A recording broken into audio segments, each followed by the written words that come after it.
ये है दुनिया का इकलौता मंदिर जहाँ पूजा होती है किसी देवता की नहीं बल्कि एक असुर की राहु देव की। उत्तराखंड की शांत घाटियों के बीच नदी के किनारे स्थित यह मंदिर जितना दुर्लभ है उतना ही रहस्यमयी भी। मंदिर तक पहुँचने का रास्ता टेढ़ा मेढ़ा है, कभी संकरी पगडंडी, कभी उतराई और हर मोड़ पर बदलता नजारा। जैसे जैसे आप नीचे नदी की ओर उतरते जाते हो, मंडी का सारा इलाका पीछे रह जाता है और ऐसा लगता है कि आप किसी अदृश्य शक्ति के करीब खींचे चले जा रहे हो। इस मंदिर की कहानी समुद्र मंथन से शुरू होती है। जब देव दानव अमृत के लिए संघर्ष कर रहे थे, तभी राहु ने रूप बदलकर अमृत पिया। विष्णु भगवान ने उसका सिर अलग कर दिया, लेकिन अमृत की एक बूंद उसके गले तक पहुंच चुकी थी और इसी कारण उसका सिर अमर हो गया।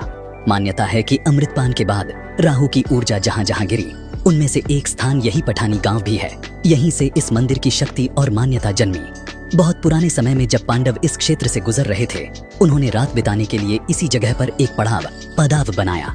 उसी दौरान नदी के बीचों बीच एक दिव्य नाग आकार की शिला दिखाई दी आज, जिसे राहु शिला कहा जाता है। इसे एक संकेत मानकर पांडवों ने यहाँ राहुदेव का प्रथम स्वरूप स्थापित किया।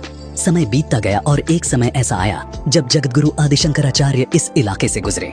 कहते हैं कि यहाँ पर उन्हें राहु की तेज ऊर्जा का अनुभव हुआ। उन्होंने यहाँ रुककर मंदिर की पुनः स्थापना करवाई, क्योंकि मान्यता है कि शिव ही एकमात्र देवता है जो राहु जैसे ग्रहों को संतुलित कर सकते हैं। राहु को ऐसा ग्रह माना जाता है जो किसी को पल में अमीर बना देगा, सब छीन कर गरीब भी, किसी की किस्मत बदल दे, ऊंचाई दिला दे या जीवन में अचानक उतराई भी ला दे। इसी अनिश्चित शक्ति के कारण यहाँ राहु शिव पूजा को अत्यंत प्रभावी माना जाता है।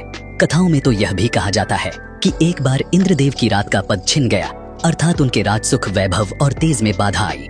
समाधान खोजते खोजते वे इसी स्थान तक पहुंचे जहां उन्होंने भगवान शिव और राहु देव की संयुक्त पूजा की। माना जाता है कि तभी उनका प्रभाव लौट आया। इसी घटना के कारण इस मंदिर में राहु शिव पूजा की परंपरा आज भी चलती है। मंदिर पहाड़ी शैली में बना है, पत्थरों और लकड़ी से तैयार एक सादा लेकिन शक्तिशाली ढांचा, जिसे देखकर लगता है कि पहाड़ खुद इसे संभाल रहे हों। मंदिर से कुछ ही कदम नीचे नदी में वह रहस्यमयी राहु शिला विराजमान है।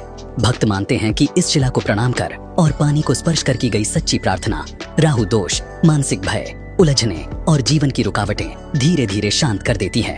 यहाँ की ठंडी हवा, बहते पानी का स्वर और चारों ओर फैली शांति सब मिलकर ऐसा एहसास कराते हैं कि जैसे प्रकृति खुद आपको गले लगा रही हो। और सच कहूँ तो यह जगह सिर्फ एक मंदिर नहीं, एक अनुभव है जिसे शब्दों में नहीं, दिल से महसूस किया जाता है।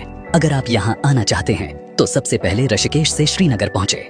श्रीनगर से आगे पौड़ी लगभग 30 किलोमीटर की दूरी पर पड़ता है और पौड़ी से करीब 44 किलोमीटर आगे पठानी गांव में यह अनोखा राहु मंदिर स्थित है। यह पूरा रास्ता सक्रिय और घुमावदार पहाड़ी मार्ग से होकर गुजरता है। अगर आपको पहाड़ों में गाड़ी चलाने का अच्छा अनुभव है, तभी स्वयं